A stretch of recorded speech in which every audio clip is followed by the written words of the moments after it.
management project gendava sonwa futa ki baat or by rattaka ki kuriya gendava Gordon tibe from a presentation at Devane. Thank you. Your Excellency President Soli, Speaker of Majlis President Nasheed, Atoll, City, Island Council Presidents, good morning. That's a lot of presidents. My name is Gordon Jackson. I've been living in Bar Atoll in Ada Fushi for the last 7 years. And as you've heard, I've been working at Suneva Fushi and predominantly concerned with waste management. I've been very fortunate recently to start working with some of the local islands around Bar Atoll, particularly Malos, Taravandu and Kihadu, as part of the Namuna project. And we'll hear a little bit more about that later. And more recently, we've been meeting with Mabruk at the Atoll Council, and together with the community trying to think about how we can solve these waste problems. So I know we've seen the scale of the problem. We're all very aware of it on our individual islands, so I won't highlight that. I think we need to start thinking more about solutions.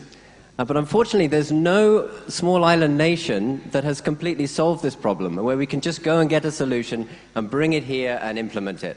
That's an opportunity as well for us to work out how to make this work in the challenging geography that we have here in the Maldives. So I'd initially like to say a few words about some general ideas related to waste and waste management as an introduction to a 5-step plan that each island, working in conjunction with their Atoll Council, could start down to see improvements in their own situation. So first of all, let's talk about easy and hard waste streams.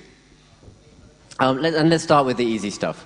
So I don't want to pretend that anything concerning waste management is actually easy, but this lot is easier than anything else. These are plastic bottles, metal tins, glass, aluminium, paper and cardboard, all the kind of things that can be cleaned in the household and kept segregated and stored and compacted, much like this. Now, how many of you have heard of Parley? Show of hands, anyone heard of Parley? Okay, so I call this the Parley model. How many of you have a partnership with Parley on your island? A lot. This is fantastic. This is a great example of a grassroots initiative, an NGO that's made a really great start with very simple technology to clear large quantities of waste from islands. They've partnerships with 103 islands, and over 1,600 tons of plastic waste has been gathered, compacted, and sent out of the country for recycling. It's a great success, and that same model could be applied to all those products that you see there. So this may be a good starting place. But let's talk about the hard stuff, okay? And first of all, the hardest of all is mixed waste. The photo we saw in MP Wahid's presentation earlier of that burning pile was really a consequence of mixed waste. It's very difficult to do anything else with waste once it's mixed up like that. And it's a lot of hard work to then separate it later. So there has to be a great effort to ensure that segregation takes place at the household level. What about other difficult waste streams? Wet waste. We know that it's not something you can store or keep for very long. Nappies. Nobody wants to touch them, but it's a reality for all of our islands. Then there's the construction waste, or large metal items that pile up in a corner of the island that need to be dealt with. These ones we'll need to work harder at and think about how we can solve them. But the absolute key to this is not that any one group, any one island, or any one technology is going to be the answer, but it's going to be when everybody works together. Starting at the household level, as I mentioned already, taking responsibility to clean and dry and segregate their waste. Then the Island Council, providing services to collect waste from the households and to process it as segregated waste. At the Atoll Council level, services could be provided for collecting waste and aggregating it, for example, at a transfer station. And finally, there will always be the need for services at a national level. For example, the incinerators that WAMCO are supporting, which would need to be used for certain non-recyclables. So far, I haven't seen a good way to recycle nappies. So you'll need an incinerator for some things. And good waste management starts with partnership.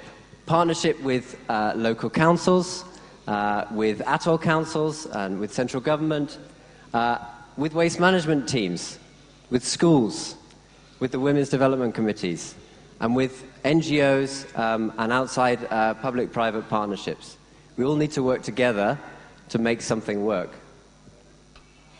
So I'd just like to briefly introduce this concept of a five-step plan towards sustainable waste management.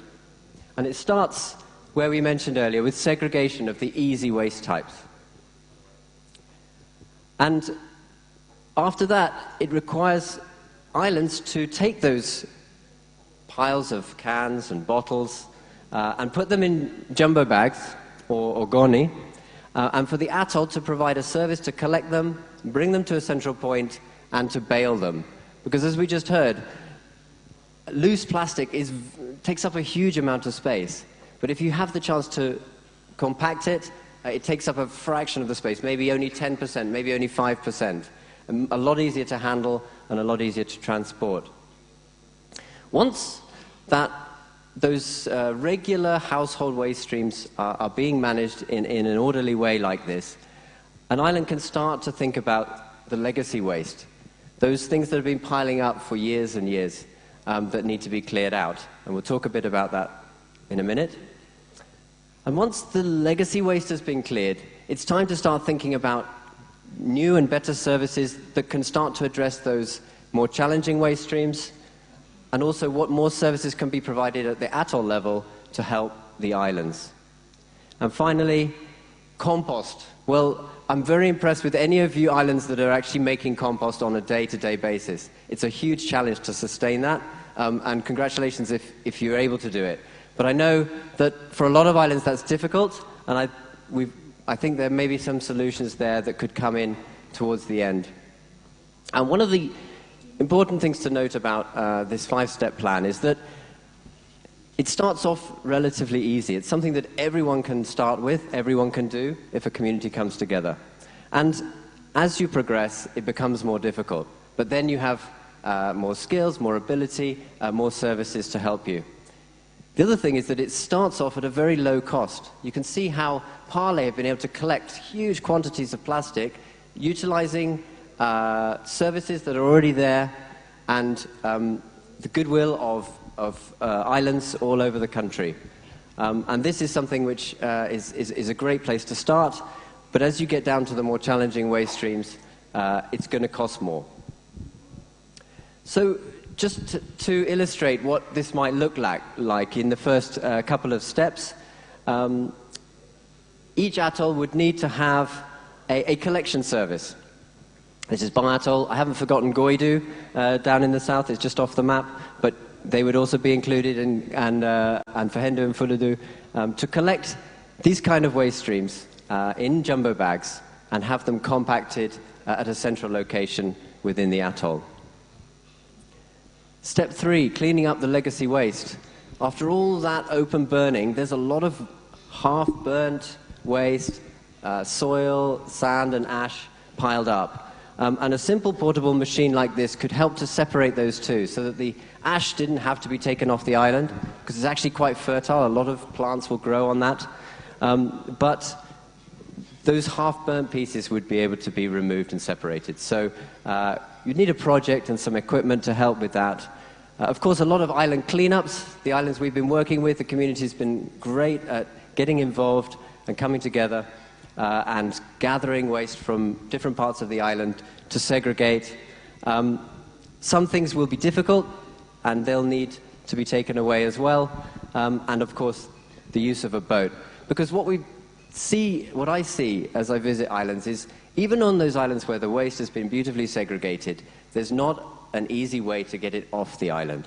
And so steps 1 and 2 start to get it moving. Step 3, clear all that legacy waste out of the way. And then we move to step 4, looking at some of the investments, the more expensive aspects, the machines that need to be introduced to help with some of those other waste streams. A compactor, for example, on each island, so that it makes more room on the boat for the metal and other waste. And of course, at step 4, you can stop open burning, because everything is taken care of in the upgraded waste management center or resource center. And finally, step 5, I mentioned compost. As soon as an island is able to compost their food waste, wet waste and jungle trimmings, there's no need to dump anything in the ocean anymore. And we found, working at Soneva Fushi, that a biomixer like this that helps to prepare the ingredients for compost certainly helps a lot in that process. So maybe that's something that could be invested towards the end. So that just gives you an idea of one suggestion of a process that could work. Well, of course, we need to think about the costs, and it's great to be here at this decentralization meeting, where each island and atoll is looking forward to an increased budget next year, because, of course, waste is not something that can be dealt with for free, and here are some of the costs associated at the island level, perhaps at the atoll level, and then regionally. But I just want to highlight one here, the atoll service fees. If an atoll council or an NGO or a small business starts to operate within an atoll to provide services, they'll need to be paid for that. And there are certain aspects of waste management that I think you, as island council presidents, don't really want to have to worry about. What if the machine breaks? Do you want to have to keep spare parts for different equipment? I don't think so. So maybe that's something that could be run from the atoll. One maintenance engineer maintaining all the waste management equipment within the atoll, keeping the spares and so on. And those services, maybe there's the compacting service at the beginning, wood chipping services later on, running the boat to collect the different waste streams would be charged as per use to the island councils.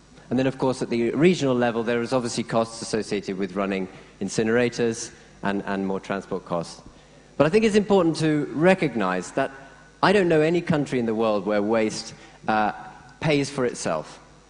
Waste is paid for through the taxes of people, which in my country, in the UK, is given to different councils to provide a waste service. So we have to imagine that we need to collect money and spend money to make this work. Just before we break out, I wanted to share a couple of observations, very practical, from my experience of visiting islands and learning about how waste is being managed. Just out of interest, how many of you have a household collection service and you take money from each household to collect waste? Show of hands, how many? Okay, so people have started to do that. That's great, that's good. It brings some revenue into the council. But one of the things just to be careful of is that I have noticed that the islands where the segregation is the best are those islands where the households bring their waste to the waste management center at designated times. And somebody is there to make sure that the right thing goes in the right place. As soon as you offer a daily service, this comes into the second point about timing. As soon as you offer a daily service, people are less inclined to separate everything nicely. So it might be worth just thinking about that before rushing to a collection service, rushing to charging, and I'm sure maybe in many cases charging is the right approach, but it would be a shame to lose that segregation as a result. Only really wet waste and nappies need to be collected on a daily basis. Many of the other waste streams can be cleaned, dried, and kept in the household for maybe a weekly collection. And I'm sure that would really help with the segregation. But please, I'd like to hear your feedback on that afterwards. As for the island waste management teams, I've noticed that on islands where Maldivian councils and individuals are actively involved with waste management, the segregation is better. And I think that that's because this is a community activity and it requires behavioral change. And an expat worker can't tell a household to do something differently, that they're not doing it right. But someone from their own community can do that. And I think that needs to be encouraged, and I think that will certainly help. The other observation is that I see women's groups doing a lot of sweeping on islands, but could there be an increased role for them in managing waste?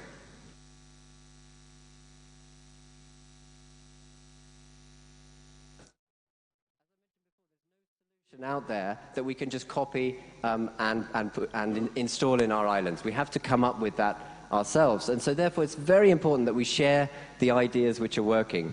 I've mentioned Parlay before, and I've mentioned some of the things I've seen on local islands that work really well. Let's share those ideas. Let's let the cream rise to the top so that we can all benefit from that.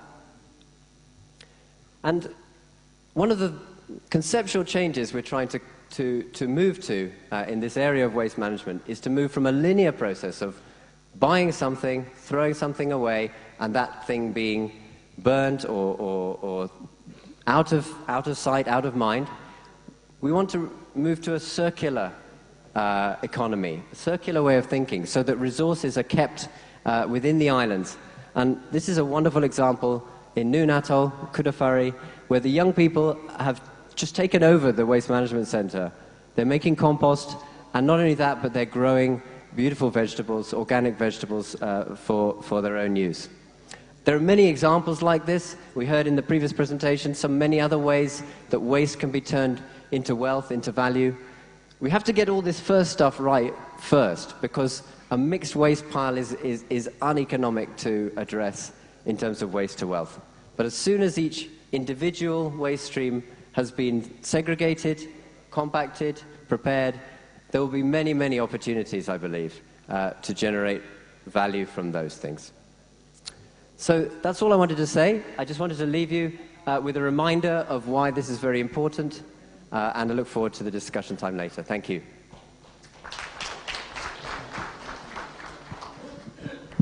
Thank you, Gordon.